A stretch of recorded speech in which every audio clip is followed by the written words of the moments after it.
Ahora vais a tener el gusto de escuchar a Luis Martín Arias y va a hablar sobre la película El proceso. Te doy la palabra. Muchísimas gracias, Begoña. Bueno, en primer lugar, gracias a Begoña y a Salva y a los demás organizadores por invitarme en estos tiempos donde la cultura, bueno, pues es complicado organizar estas jornadas y este tipo de debates. Y, por supuesto, a todos los asistentes, yo valoro mucho que un viernes por la mañana estéis aquí dispuestos a escucharme, ¿no? A escuchar a un tipo como yo. Cada vez le doy más mérito, ¿eh? Espero no defraudar y que aprovechemos el rato que vamos a estar aquí, que algo bueno tenga. El título de la conferencia es un tanto enigmático, lo iré explicando, no lo voy a explicar ahora a qué me refiero, lo iré explicando, espero, a lo largo de mi conferencia.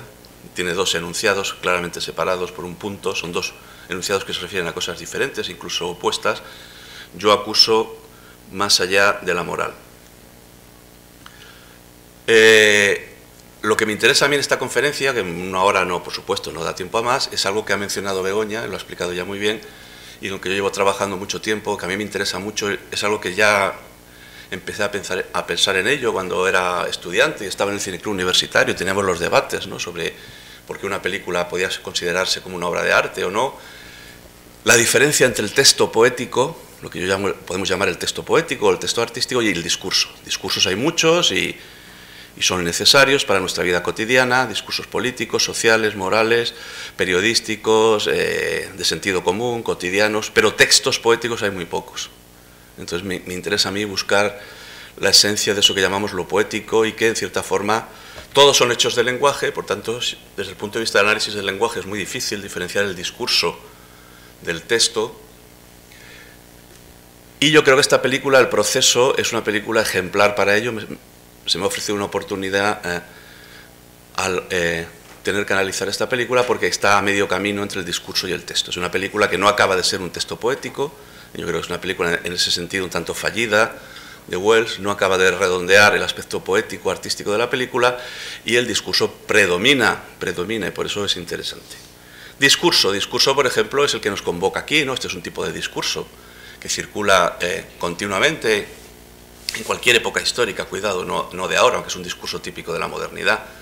Pero bueno, esto habría que revisar, porque no revisamos tampoco los textos más antiguos, y muchas veces yo cuando decía cosas como vaya cómo está ahora la sociedad y tal, y un día leía a Catón, en 2000 años, y decía exactamente lo mismo que estaba diciendo yo, ¿no? Los jóvenes ya no están educados, no hacen caso, esto es un desastre, se va al carajo, tal, y eso lo dice Catón, ¿no? Entonces hay que revisar bien los textos y los escritos y tal para darnos cuenta que no hay nada nuevo bajo el sol, ¿no? Yo cada vez soy más partidario de la hipótesis de Chesterton del hombre eterno. Hay un hombre que es eterno y que plantea siempre los mismos conflictos y las mismas cuestiones. Y a ese hombre eterno, en mi opinión, es al que se refiere el texto poético. Mientras que los discursos son más circunstanciales, más del momento, más históricos, más políticos, etc. Pero bueno, el discurso que nos convoca aquí, que está en la convocatoria de estas jornadas, y que es muy interesante, es la sociedad como una red, haciendo un juego de palabras entre la sociedad como red y las redes sociales, que están ahora tan de moda, aunque no tiene nada que ver con eso, creo yo, sino la sociedad como una red que nos atrapa. Ese individuo es Joseph K., atrapado en esa ese espacio de la oficina en el que Orson Welles ahí echó el resto, ¿no? En esta película tuvo un buen presupuesto y echó el resto. Rogaría que no hubiera murmullos por ahí en Gallinero, por favor. Allí en el Gallinero, si no hay murmullos, es que a mí me distrae muchísimo. Ya sé que es difícil aguantar una hora sin hablar, pero es que si hay murmullos yo me distraigo mucho, lo siento. Esa red que se representa en la película con esa enorme oficina, ese espacio lleno de 600, según dicen las crónicas, utilizó 600 figurantes para darnos esa idea de enjambre, de colmena.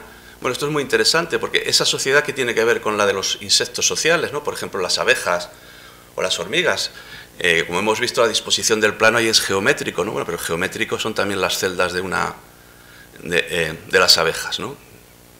De una colmena de abejas, o las hormigas que tienen un lenguaje y se comunican entre sí. Yo creo que ahí está la cuestión. Las hormigas y las abejas utilizan el lenguaje adecuadamente y no hay conflictos en su uso del lenguaje.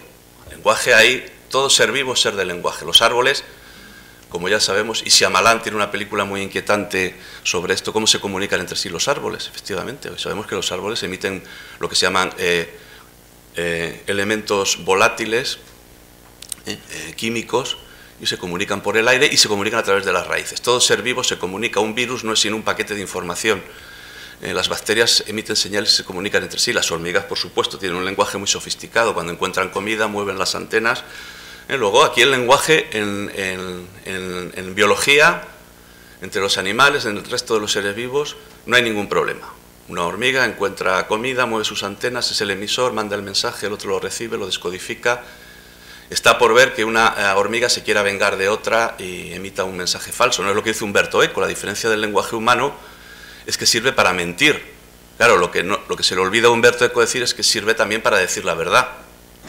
En esa especie de reivindicación de la mentira que hay en la posmodernidad, y que nos olvidamos de la verdad, pero es que si existe la mentira es porque existe la verdad, una cosa sin la otra.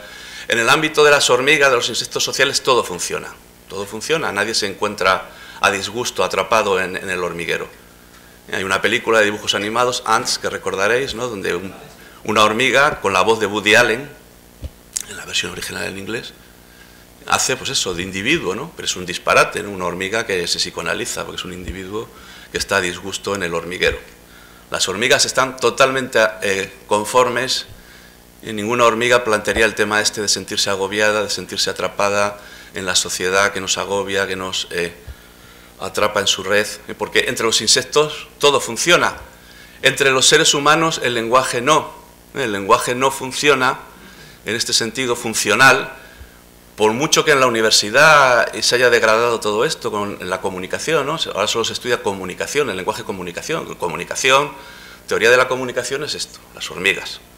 Teoría de la comunicación, emisor, mensaje, receptor, sirve para las hormigas, perfectamente, para la etología. Pero en absoluto nos dice lo fundamental del ser humano, que por supuesto, como mamífero que es, tiene un componente. Nosotros también utilizamos el lenguaje para esto, pero lo característico del ser humano, y por eso estamos hoy aquí, un viernes por la mañana, hablando de una película, y por eso existe el cine y existe el arte, es que el lenguaje nos ha dado algo muy, muy, muy valioso, pero al mismo tiempo un terrible problema, que es que nos ha dado conciencia. ¿Conciencia de qué? Bueno, conciencia, en primer lugar, de que somos un individuo. Ese individuo, Joseph K., en medio del hormiguero, del enjambre, algo que no va a tener la hormiga, porque en la hormiga, en el rebaño, voy a utilizar el concepto de rebaño, que es de Nietzsche, al que me voy a referir a continuación. El concepto de rebaño es el concepto de los animales que funcionan, que se comunican con el lenguaje y que forman sociedades perfectas, perfectamente comunistas, perfectamente igualitarias. Las hormigas son todas iguales, las obreras son todas iguales entre ellas, no hay problemas de desigualdad. Pero en el ser humano el lenguaje nos da conciencia individual, la conciencia de la muerte, conciencia de que vamos a morir. Claro, somos el único animal con eso terrible y tan difícil de llevar en un organismo vivo, en un mamífero, que es que sabemos que vamos a morir. Aunque intentemos olvidarlo y hagamos todo tipo de estrategias ideológicas para olvidarlo. Vamos a morir, tenemos conciencia de nuestra propia muerte, eso es lo real. Seguramente ayer se habló aquí de lo real, ¿no? Bueno, pues eso es lo real, ¿no? Y eso real que nos trae el lenguaje, o sea, el lenguaje humano nos trae algo, nos devuelve lo real en forma de conciencia. Nos da una conciencia individual y nos da una conciencia de la diferencia sexual. Este dibujito a mí me gusta mucho porque lo que dice el hombre se refiere a la mujer y lo que dice la mujer se refiere al hombre, pero no tiene nada que ver, no confluyen, no hay comunicación entre los sexos. Eso es imposible, nunca va a haber comunicación entre los sexos, en el sentido en que he dicho que hay comunicación entre las hormigas o entre las abejas. No hay comunicación, hay otra cosa, malentendidos o puntos de encuentro en lo simbólico, pero eso hay que trabajárselo.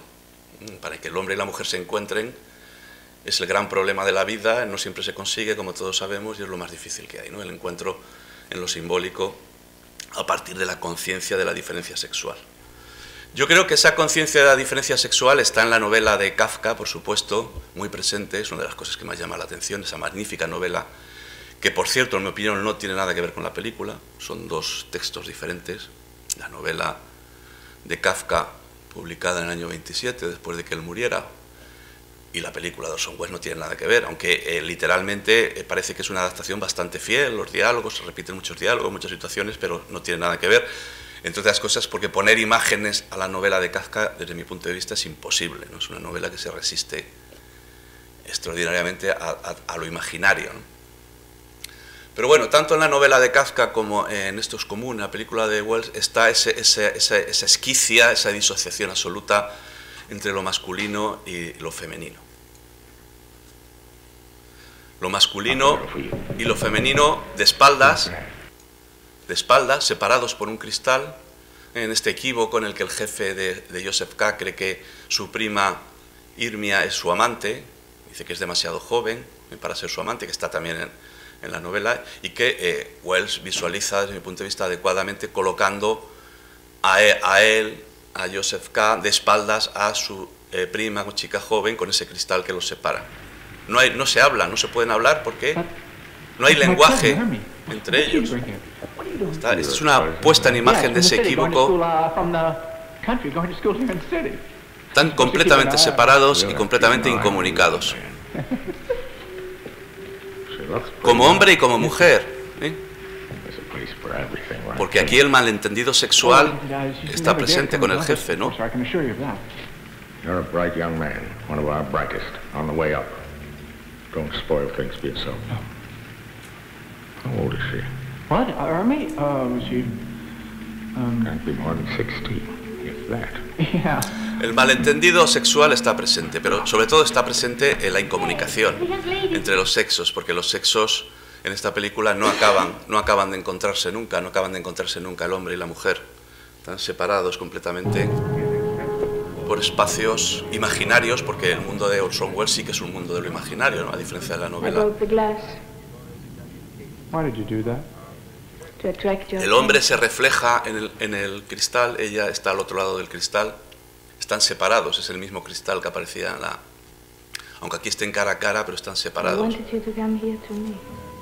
Completamente, porque desde luego en el proceso no es posible el encuentro entre los sexos. Los sexos se reflejan al mismo tiempo que se separan. Y sobre todo, esa conciencia, como decía antes, es una conciencia de que los otros están ahí y son un infierno. Eso jamás lo va a decir una hormiga ni una abeja, al contrario, la hormiga necesita a las demás hormigas, no puede vivir ella sola. Una abeja necesita a las demás abejas, es imposible su vida al margen de la sociedad. Ahora, que los otros son el infierno, bueno, eso ya lo dijo Sartre en Huis Clos, en su famosa obra de teatro, en el que van al infierno los personajes y se creen que allí les van a meter en calderas de agua y vino. No, simplemente el infierno consiste en meter a 3 personas, 2 mujeres y un hombre, en una habitación y dejar que ellos solos se maltraten, se agredan, hasta provocar la náusea absoluta, ¿no? El infierno son los otros. L'enfer, c'est les autres.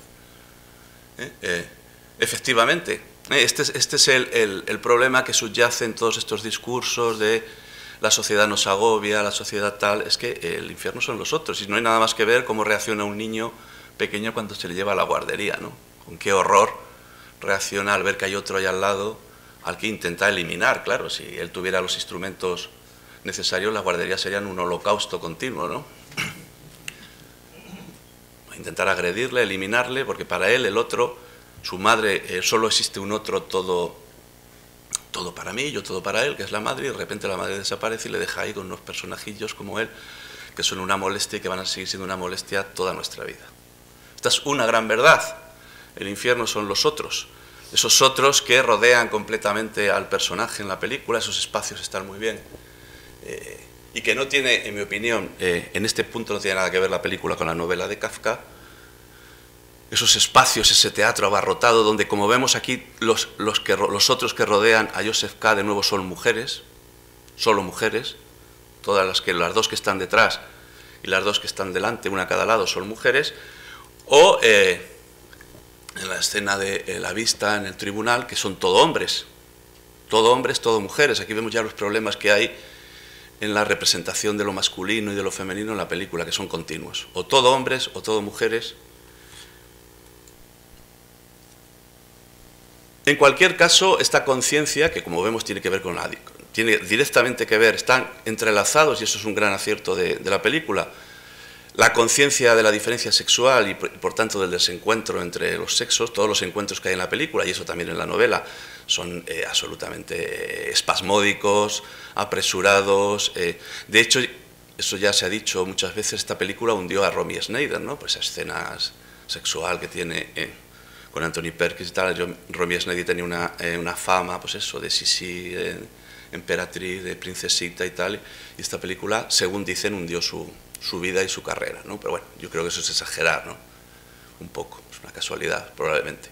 Pero son escenas sexuales espasmódicas, desarticuladas, son encuentros violentos, donde no hay ninguna articulación posible en esa separación absoluta, lo que representa esa mampara de cristal entre lo masculino y lo femenino.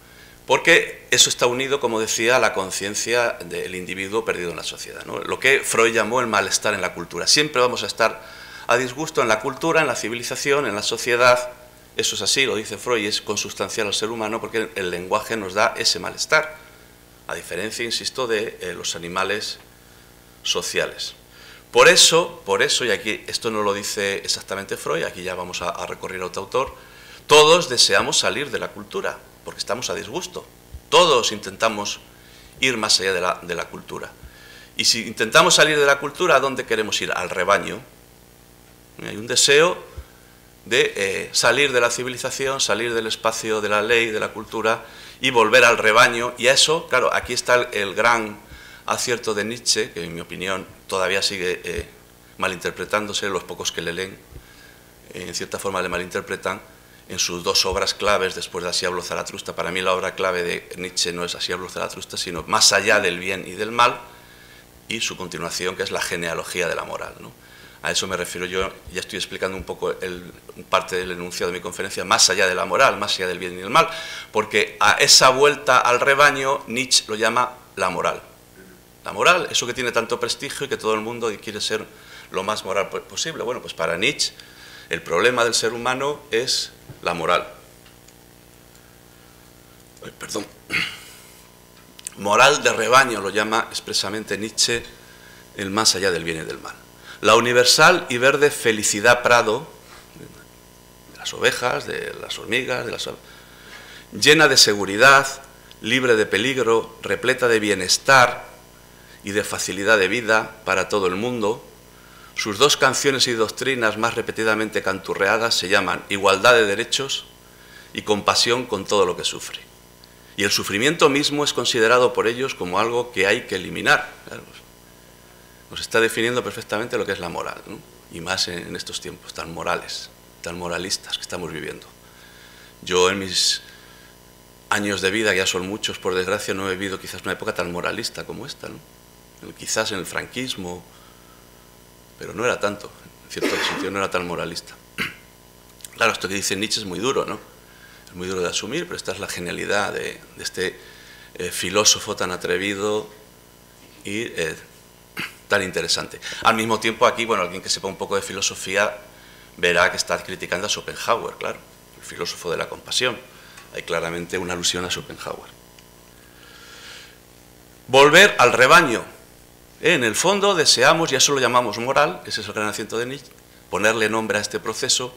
La moral es el proceso por el que todos deseamos volver al rebaño, salir del lenguaje en el que estamos. Y al mismo tiempo es el que nos impide, en cierta forma, salir. La moral es lo que nos hace humanos, es un proceso contradictorio, como veremos. Por eso Nietzsche intenta desenmascarar a la moral. Es necesario, aquí es otro texto, es otra parte de Más allá del bien y del mal, es necesario exigir cuentas y someter a juicio despiadadamente a los sentimientos de abnegación, de sacrificio por el prójimo, a la entera moral de la renuncia, sí. Hay demasiado encanto y azúcar en esos sentimientos de por los otros, de no por mí, como para que no fuera necesario volvernos doblemente desconfiados. Creo que Nietzsche sigue siendo actual, ¿no? Si hay alguien en la sala que no se inquieta al leer esto, que no se siente incómodo, pero bueno, esta es la función de los filósofos, hacernos sentir incómodos, no decirnos lo que queremos oír, no regalarnos los oídos, sino incomodarnos, hacernos pensar. Pues ahí está. Yo creo creo que nos hace pensar y mucho. Desde mi punto de vista, ese es el gran acierto de Plácido. Plácido, en ese sentido, es una película más lograda, en mi opinión, que El proceso de Orson Welles, y Berlanga es un gran cineasta porque se atreve a criticar la moral. Porque la función del poeta, y aquí ya estamos planteando una hipótesis teórica de lo que yo planteaba al principio, ¿cuál es la diferencia entre lo poético y el discurso? El poeta está más allá de la moral. Necesariamente debe situarse en ese terreno que plantea Nietzsche, que es el terreno de más allá de la moral. Lo que pasa es que él lo plantea equivocadamente, y aquí ya critico a Nietzsche y me separo de él. Él lo plantea en el terreno político, el terreno del superhombre. Ese es el gran fallo de Nietzsche, sin darse cuenta que ya ha existido siempre un espacio más allá de la moral, es el espacio de los artistas auténticos, de los poetas, como Berlanga, que se atreve a criticar la moral de su época, un empresario catalán, Manresa, que hace cocinas, y los artistas que patrocina. Claro, esto ahora mismo, lo digo claramente, no hay nadie en España que se atreva a hacerlo. Nadie. ¿Quién se atreve a hacer una película sobre esto? Ay, perdón. Pase lo que pase, los niños no pierden la sonrisa. Y yo no pierdo la esperanza.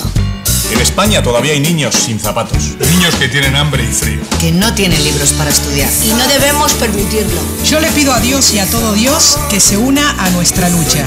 Para combatir la pobreza infantil. Debemos sumar compromisos y ser optimistas. Únete al equipo de los comprometidos.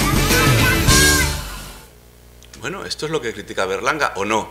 ¿O nos quedamos solo con él? En su época era tan duro criticar lo que él criticó como ahora alguien que se atreva a criticar esto. Aquí tenemos una monja, Lucía Caram, empresarios catalanes, La Caixa, artistas como esto no es Plácido. ¿Hay algún cineasta español que se atreva a hacer una crítica feroz como hace Berlanga de esto? No, no, vamos a reconocerlo. Solo hay uno que puede llegar a hacerlo, en mi opinión, y que puede ser un gran cineasta, ojalá, yo estoy, vamos, rezando porque suceda, que es Carlos Bermud.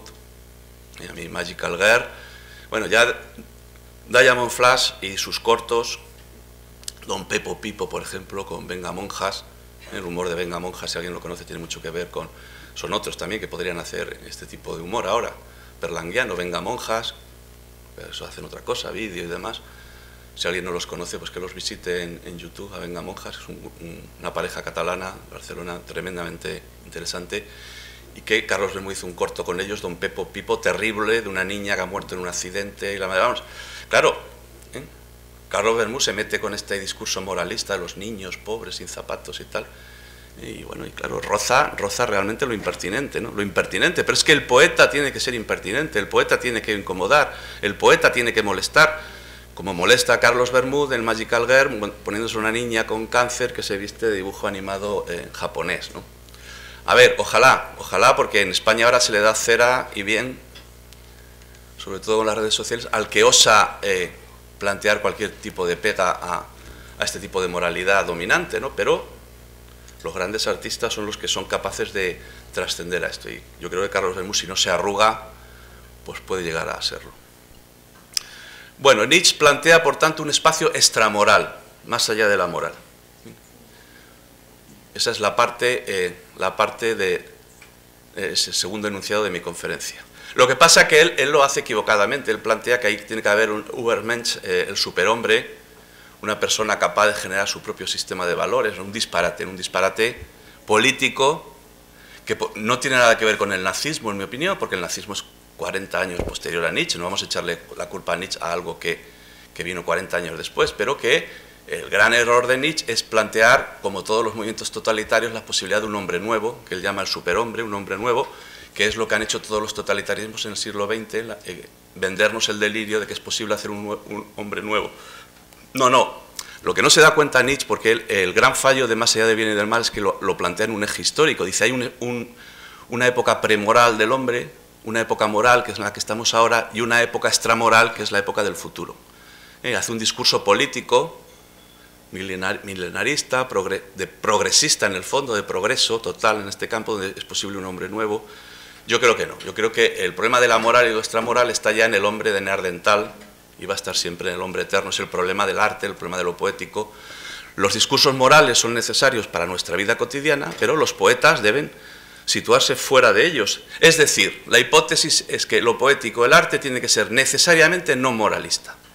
Y si se pone a moralizar, bien sea en la época franquista con unos temas, ahora con otros, porque claro, los temas varían, depende de quién tenga el poder, ¿no? Quién domine el poder. No la voluntad de poder nietzscheana, sino quien tenga el poder real, efectivo. Los discursos morales. Pero el poeta que se somete a un discurso moral, pues en mi opinión ya pone en peligro precisamente lo poético, lo artístico. Porque la moral es el pecado original del hombre. ¿No os habéis planteado nunca? Yo esto se lo he planteado a muchos curas y tal, los curas te miran con una cara como diciendo, pero bueno, ¿qué dirá este? ¿Por qué el pecado original del hombre es acceder a la ciencia del bien y del mal? Dios les dice a Adán y Eva en el Génesis, no, os prohíbo que comáis la fruta del árbol de la ciencia del bien y del mal. A mí me han dicho, bueno, no, es que el pecado original es desobedecer a Dios. No, Dios podía haber dicho, os prohíbo que paséis esta línea. Y Adán y Eva le desobedecen y pasan la línea. No es que desobedezcan a Dios, es que comen del árbol de la ciencia del bien y del mal, es decir, como lo describe muy bien el Génesis. A partir de ese momento el ser humano conoce el bien y el mal. ¿Y qué es eso? ¿Qué es conocer el bien y el mal? La moral, ¿no? Es decir, el pecado original del hombre es ser un ser moral. Ese es nuestro pecado original, con el que tenemos que cargar eternamente. Y el problema no es que nos acuse Dios no es el que nos acusa, nos dice lo que está bien o lo que está mal. El problema en ese sentido, a partir de ese momento, es que nos acusamos continuamente los unos a los otros de inmoralidad. Es más, la sociedad humana se basa en que todos nos acusamos a todos y todos tenemos algún argumento moral. Todos. A mí un animalista me acusa de que me gustan los toros y mato un pobre toro y tal. Y yo le acuso a él de que tiene un perro en el que se gasta 2.000 euros al año, que es un cálculo que se ha hecho lo que cuesta mantener un perro y que serviría para salvar la vida de 10 o 12 niños en un país. Claro, yo le hago puestos a acusarnos unos a otros, porque es más moral lo suyo que lo mío. Las dos cosas son inmorales, depende de dónde se miren, ¿no? Esos que se fotografían con el perrito, bueno, pues ese perrito cuesta dinero y usted no lo está dedicando a salvar vidas humanas, por ejemplo. Cuidado, que yo soy taurino y tengo perro, las dos cosas, pero no voy por ahí moralizando con esto a nadie. Respeto a los demás, pero a mí no me respetan. El diablo lo dice claramente, y cuidado, todas las referencias que haga a partir de ahora a la Biblia son referencias a la Biblia como texto poético, como texto poético, un texto mítico, fundador de nuestra cultura. En la Biblia se dice claramente, el diablo promueve la acusación, tanto es así que la salvación, el Apocalipsis, que es para los católicos y para los cristianos, para nosotros es un mensaje muy positivo. En Apocalipsis 12:10 dice, ha llegado ya la salvación. ¿Y cuál es la salvación, señores? ¿Cuál es la salvación? Que ha sido expulsado por fin el acusador de nuestros hermanos, el que los acusaba día y noche delante de nuestro Dios, que es el diablo, que es la serpiente, claro, pisada por la Virgen, por la Inmaculada Concepción, que por fin logra vencer a esa imagen apocalíptica que es la de la Inmaculada Concepción, pisando a la serpiente. Por fin ya no hay acusación, porque el acusador, en el fondo, detrás de cada acusación de inmoralidad que nos hacemos los unos a los otros, está el diablo. Está ahí el diablo. Dios no nos acusa desde lo alto, esto es una impostura total. Joseph K.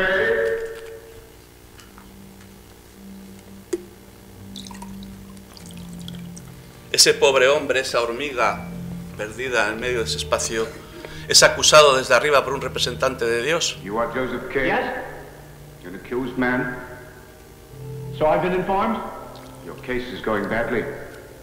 Arriba y abajo, ¿no? El contrapicado, con el gran angular, que también maneja Orson Welles. Hasn't been offered yet, For the present, your guilt is assumed. Contrapicado, gran angular. but I'm not guilty. Pero inmediatamente el sacerdote se baja How can any man be called guilty? y Joseph K. dice esa frase genial. ¿Quién puede acusar a otro? ¿Quién acusa? Porque todos somos hombres y todos decimos lo mismo. Claro, ese es el problema que plantea el proceso de Kafka y el proceso de Orson Welles. ¿Quién acusa a quién? ¿De dónde viene la acusación? Todos nos podemos acusar. Yo pensando esto, pensé a alguien al que no podamos acusar de algo, yo que sé, a Teresa de Calcuta. Bueno, pues le podemos acusar. se dedicó totalmente a los pobres, pero bueno, colaboró en mantener en la India un discurso en el cual a los niños hay que traerlos al mundo aunque no se deseen, hay que estar en contra de los anticonceptivos y pues sobre todo la profilaxis del SIDA con los preservativos, o sea, un montón de acusaciones. Vamos, reto a alguien de aquí a que acabe la conferencia que me elija una persona, incluso el propio Jesucristo, que se lió a latigazos con los mercaderes en el templo. ¿Por qué? Eran honrados mercaderes que estaban allí vendiendo mercancías. Que me ofrezca a alguien al que no podamos, que haya sido ser humano, a Cristo se le puede acusar como humano, claro, a un ser humano al que no se le puede acusar de algo. Todos nos podemos acusar. Ese es el problema que subyace en la película, cuidado, todos nos podemos acusar. Y en la obra de Kafka, todos nos acusamos continuamente unos a otros, y en esto se basa la sociedad, porque somos seres morales, porque nuestros primeros padres comieron del árbol de la ciencia del bien y del mal. A Joseph K. le acusan quizás sus compañeros de oficina, sus propios compañeros. En las bromas de oficina siempre hay algo de esto, ¿no? Algo de acusación. Los compañeros de oficina, los policías que están detrás, ¿quién acusa a Joseph K? Le acusan en la oficina, le acusan desde la policía, desde la fiscalía, desde donde le acusan. Todos nos acusamos unos a otros. Es más, espera un momento, perdón. Vaya, se me ha ido, perdón.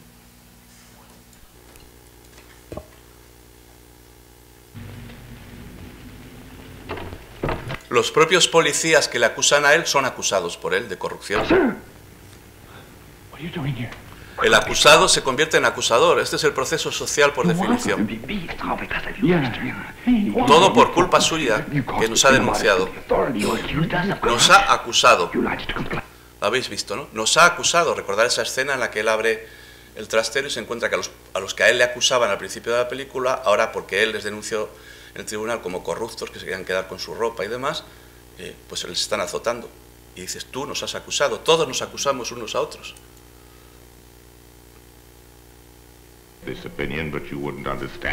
Incluso al final, ya en una especie de clímax total, el propio Joseph K. se convertirá en un acusador feroz del acusado que vive con el abogado Hassler, ¿no? No le da vergüenza, le dice, no te da vergüenza lo que nos decimos unos a otros, no te da vergüenza que te gusten los toros, o no te da vergüenza cualquier tipo de acusación.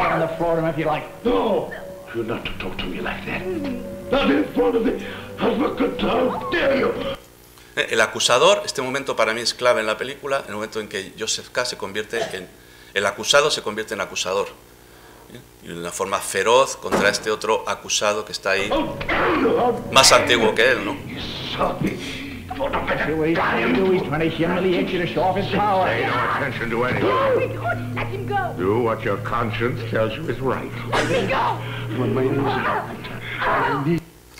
Todos se acusan a todos, incluso la patrona.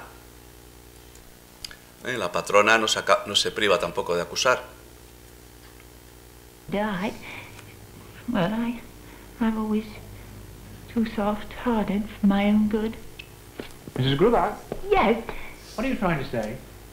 Well, I get the impression that you're hinting at something concerning Miss Brusner. Well, since you asked, Mr. K. La patrona acusa a la señorita Brusner. But drinking afterwards with men. What I asked Mrs. Gruback was whether or not you were casting aspersions on the moral character of one of your own lodgers. Calumnia a uno de sus huéspedes, le acusa de ser una prostituta. Eso en la novela también aparece, ¿no? Ahora bien, ¿quién acusa en la película? Acusan los personajes.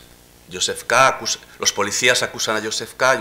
Acusa a los policías, la patrona acusa a la señorita Brusner, la señorita Brusner acusa a su vez al propio Joseph K. Todos se acusan unos a otros, pero es que eso es la sociedad, como dice Joseph K.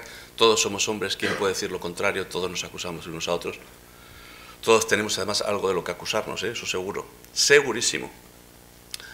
Pero en el fondo, los personajes en esta obra de autor, porque claro, el problema del proceso, y eso ya es un problema, emerge el yo del autor, el yo autoral. Orson Welles como autor romántico, como yo, que dice yo acuso, y esa sería la otra parte del enunciado de mi conferencia. Vamos acabando y explico los dos enunciados. Yo acuso. ¿Y quién es ese yo que acusa?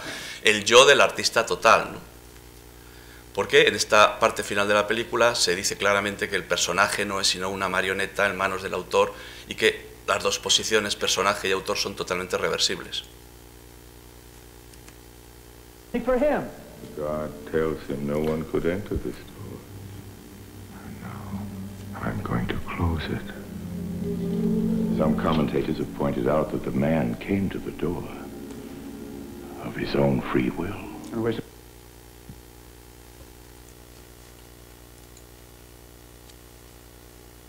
You've laid some foundation for that claim by appearing to believe yourself the victim of some kind of conspiracy. That's a symptom of lunacy, isn't it?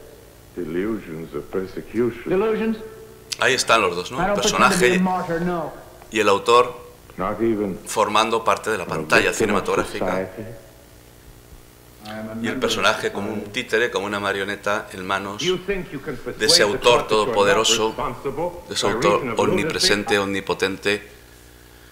Vamos a verlo un poquito más despacio. Ahí tenemos al personaje en primer término, de nuevo el uso del gran angular y bueno, todo esto que es magnífico, desde luego en la puesta en escena de Orson Welles, el uso del gran angular, la profundidad de campo. El personaje es una marioneta, es como el ventríloco, ¿no? Es el muñeco que mueve Orson Welles, que está ahí detrás. Es la marioneta, el muñeco del ventríloco que lo mueve y forma parte de un proceso que es reversible. El personaje es esa sombra que se proyecta en la pantalla cinematográfica. Aquí, como ocurre en Ciudadano Kane, esto sería muy interesante en una clase de cine, ¿no? Orson Welles, es uno de los grandes méritos de Orson Welles, descompone, desconstruye el propio proceso de puesta en escena en el cine, ¿no? El proyector, la luz, la sombra, el personaje como sombra, y lo vemos como sombra que literalmente se incrusta, se incluye en una representación dentro de la pantalla, una representación que maneja el director. Este es Orson Welles, es el propio director, manejando el proyector, manejando la maquinaria, en lo que es la máquina del cine, ¿no? Pero al mismo tiempo el propio director, y esto es lo interesante de Orson Welles, que como sabéis siempre aparecía él mismo en sus películas, y él lo dice al final, que es el director, el guionista, el actor, el autor total.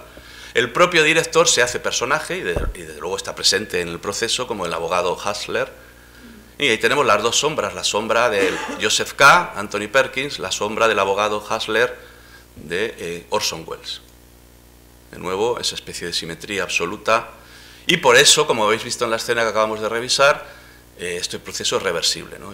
Anthony Perkins se coloca, Joseph K. se coloca en el lado en el que estaba antes el director, del lado del proyector, y el director, a la inversa, se coloca enfrente de la pantalla como una sombra, como un personaje proyectado por el propio aparato. Luego, personaje y autor, en el caso de Orson Welles, explícitamente mostrado como tal, son procesos reversibles.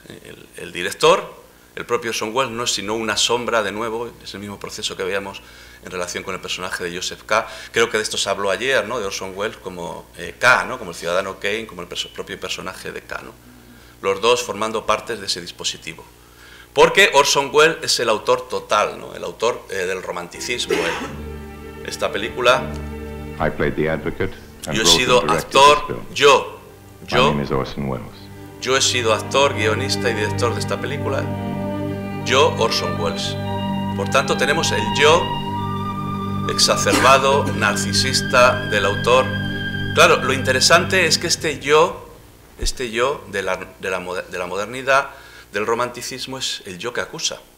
Es un momento clave en la modernidad, es a finales de 1898, cuando Émile Zola, el gran escritor francés, escribe su Yo acuso, el famoso texto Jacques de Émile Zola en L'Europe, a propósito del escándalo de Dreyfus. Bueno, no vamos a meter ahora en el trasfondo político que hay detrás, me voy a quedar con el enunciado: yo, artista todopoderoso, yo, guionista, actor, Orson Welles, acuso.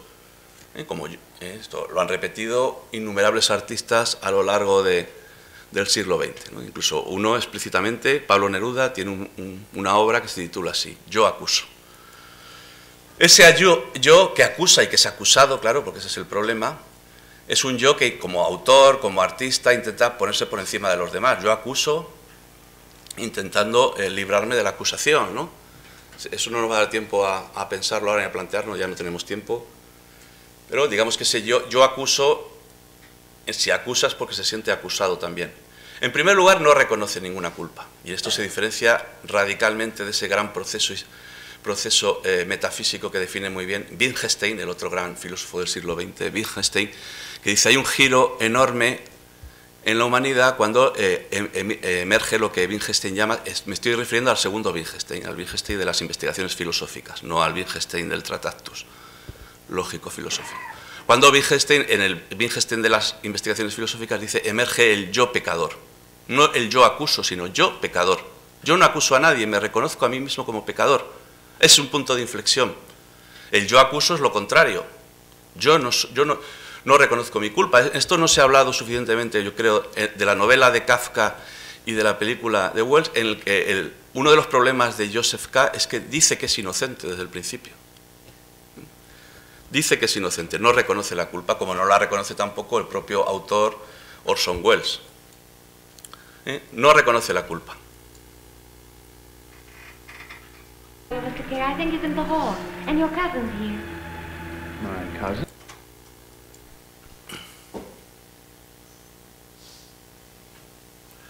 Y ese no reconocer la culpa, no me voy a detener ahora en esto porque creo que esto se habló ayer, está relacionado con el padre, claro, con la ley paterna. Esto tenemos que volver otra vez atrás, ¿no? Cómo se hace ese proceso de adquisición del lenguaje. El lenguaje se hace humano con la presencia, se hace definitivamente humano, deja de ser un lenguaje animal y un lenguaje imaginario, deja de ser la langa que dice Lacan, la langa maternal, la lengua materna, y se adquiere las proporciones de un lenguaje específicamente humano cuando interviene la ley paterna, el padre, y se hace un lenguaje simbólico. El problema de Joseph K., tanto en la novela como en la película, es que no está dentro de ese lenguaje simbólico, porque la familia, y esto es otro de los temas de Kafka y de la película, aparece más en la novela, creo yo, y mejor en la novela que en la película, aparece como absolutamente disuelta. Joseph K. vive en una pensión, él solo, no tiene padre, los padres no aparecen por ningún lado, solo hay una alusión al padre que ahora comentaré, y aparecen por ahí personajes traídos de la novela, en mi opinión un poco a traspié, ¿no? Una prima, un tío, la prima Irmía, de la que ya hemos hecho mención, y de la que él no quiere saber nada. Entre otras cosas porque se mezclan los espacios, ¿no? El espacio íntimo de la familia con el espacio familiar, o el tío Max, ¿no? Donde explícitamente el tío Max, que es una especie de pseudofigura paterna o figura paterna devaluada. Lo curioso es que ese tío Max aparece en ese espacio de la colmena, en ese espacio de la oficina, en ese espacio de los 600 figurantes.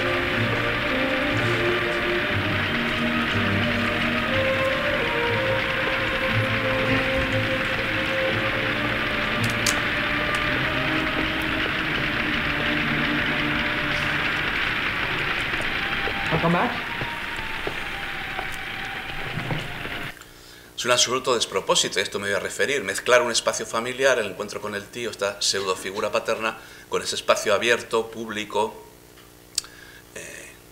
de enjambre o de colmena, que es esa inmensa oficina.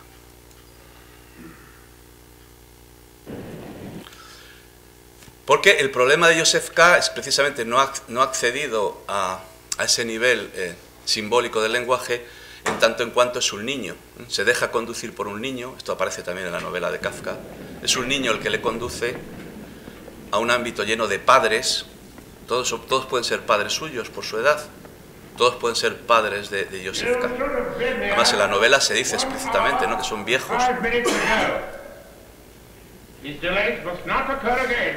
Ese niño que está allá abajo y ve a esa especie, no hay padre, pero hay multitud de pseudopadres, ¿no?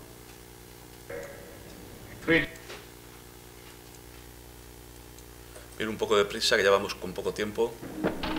Por eso al final de la escena, en la escena entra de la mano de un niño y sale literalmente como un niño. Vamos a ver a Joseph K. representado como un niño. Vamos a fijarnos en el tamaño de Joseph K. y el tamaño de la puerta.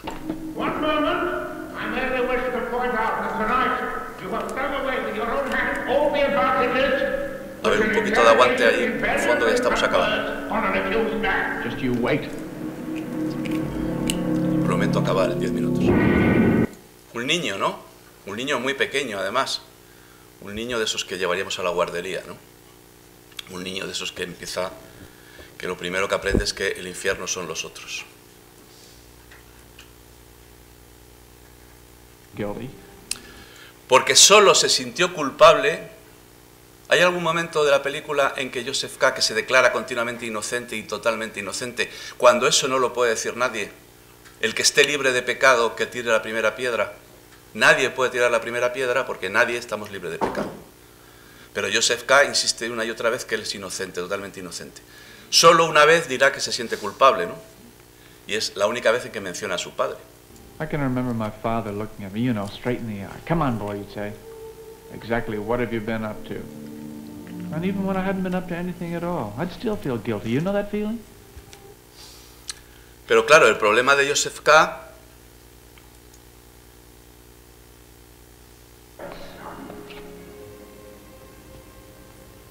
I'm not your es que en absoluto quiere ser hijo. son. Un primer plano mirando a cámara, definitivo, no me llame hijo. Luego, ese yo acusador, para no ser acusado, es un yo que no reconoce al padre, que no quiere ser nombrado como hijo, que no ha sido construido, por tanto, en ese plano simbólico de la ley, yo creo que de eso se habló ayer, por lo que me han contado, y que, por tanto, se constituye en acusador universal de los otros, como hemos visto. El acusador universal es el llamado intelectual comprometido. Siempre que yo oigo decir este artista es un artista comprometido, ¿a qué se están refiriendo? A que participa de un discurso moral. Yo siempre me pregunto, ¿a quién estará acusando, no? ¿A quién estará acusando? Seguramente a mí, porque yo ahora últimamente estoy en todos los procesos de acusación, me reconozco de una manera o de otra. Y se basa, por supuesto, en Rousseau. Rousseau es el gran creador de esta figura del romántica, del intelectual comprometido, esa idea de que el problema es la sociedad, no es que yo sea pecador, no son mis fallos como ser humano, como pecador, no, es la sociedad la que me hace malo, la sociedad está enferma, y si lo pensamos está detrás de este discurso moral dominante, ¿no? El problema es la sociedad. De hecho lo dice continuamente el abogado Hustel, hazte el loco, hazte la víctima. A eso afortunadamente Joseph K., aunque no podemos entrar en ese tema, se resiste, dice, no, yo ni me considero loco, ni me considero... hazte el loco, hazte la víctima, porque al final todo el mundo va a estar de acuerdo en que la culpa es de la sociedad, no tuya.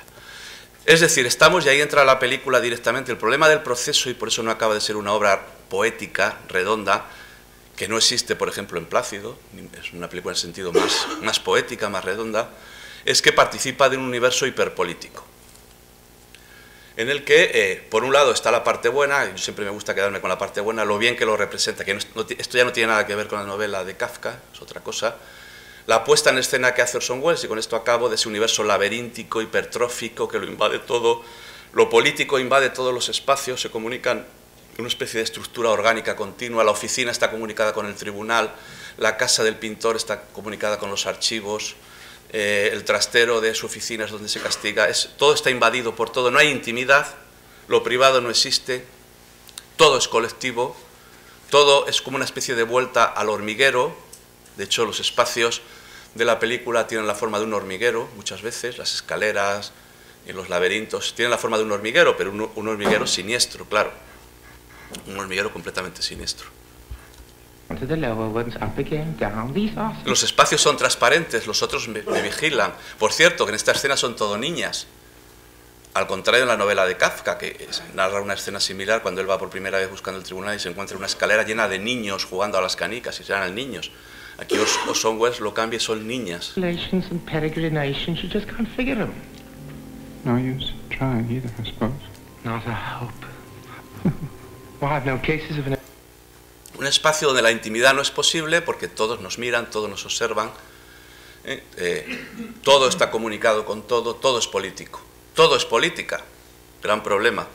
Si no hay un poeta que se resista, si no tenemos poetas que se resistan, todo acabará siendo política, para nuestra desgracia. Y en ese espacio hiperpolítico, en ese espacio invadido, ese espacio de la intimidad invadido por lo político es lo común, lo colectivo, la sociedad, aparece la cama como gran tema de la película, ¿no? La cama. Otherwise, I'll have to call into your office, and I know you wouldn't like that. Unlock the store, will you? You don't want to be Un bothered espacio by the transparente donde los otros nos agobian, nos vigilan. que una hormiga no sentiría nunca en su hormiguero, está constituido por la cama del pintor y la cama de Van Gogh, ¿no? El cuadro de Van Gogh. La cama. En la cama es un espacio fundamental en la película. El abogado Hustle, el propio Orson Welles, ese yo acuso, está en una cama. My decision is final, you know. You better think about it, Joseph. Aquí que estamos, en un espacio privado, el despacho del abogado, en un espacio íntimo, la cama como espacio íntimo, claro, no hay otro espacio más íntimo que la cama. Es el espacio, Freud lo dice, a lo mejor de esto se habló ayer, de la escena primaria, ¿no? La escena que nos constituye, es una de las fantasías originarias, dice Freud, que nos constituye como sujetos, la cama.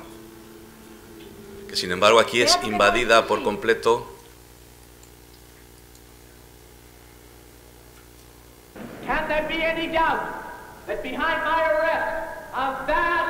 Por eso en este espacio hiperpolítico, de hecho Kafka lo define como una asamblea política, dice, me he metido aquí creyendo que esto es un tribunal y en realidad es una asamblea política. Esta asamblea política podía ser una asamblea de aquellas que teníamos en la facultad, en el Paraninfo, en épocas de estudiante. De repente es invadido brutalmente por una escena primaria. La escena primaria, una especie de acoso, de ataque sexual, esos encuentros espasmódicos a los que me refería yo entre lo masculino y lo femenino, pero lo significativo es que la asamblea política es invadida por la escena primaria que debería transcurrir en una cama. Es decir, uno de los problemas del proceso es que lo que debe transcurrir en una cama transcurre en una asamblea política y lo que debe transcurrir en una asamblea política transcurre en la cama.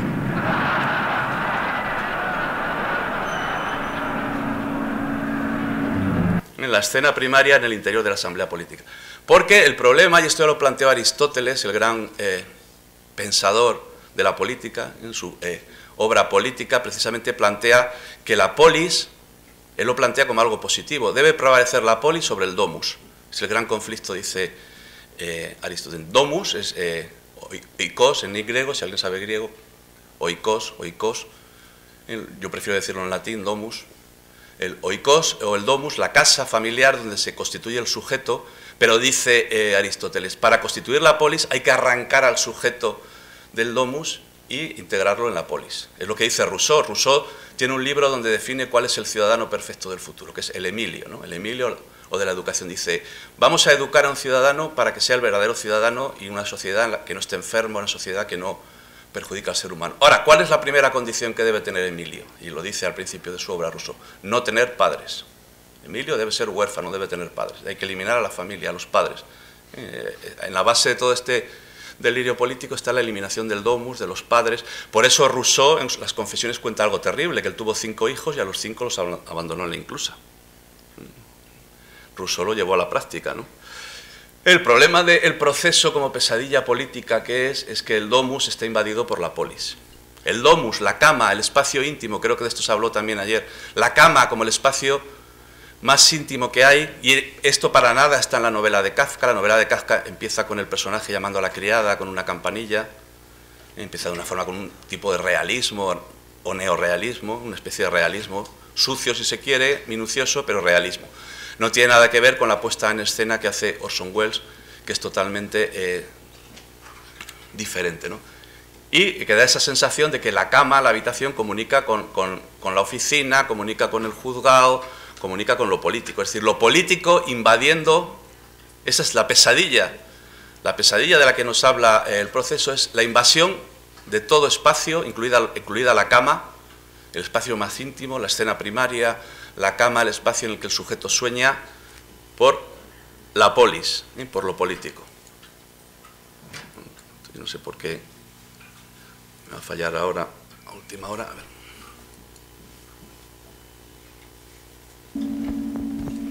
Aunque creo que esta escena se revisó convenientemente ayer.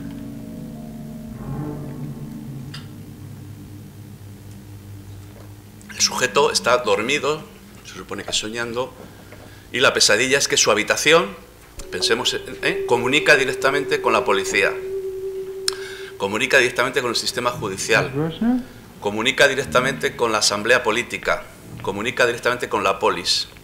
Es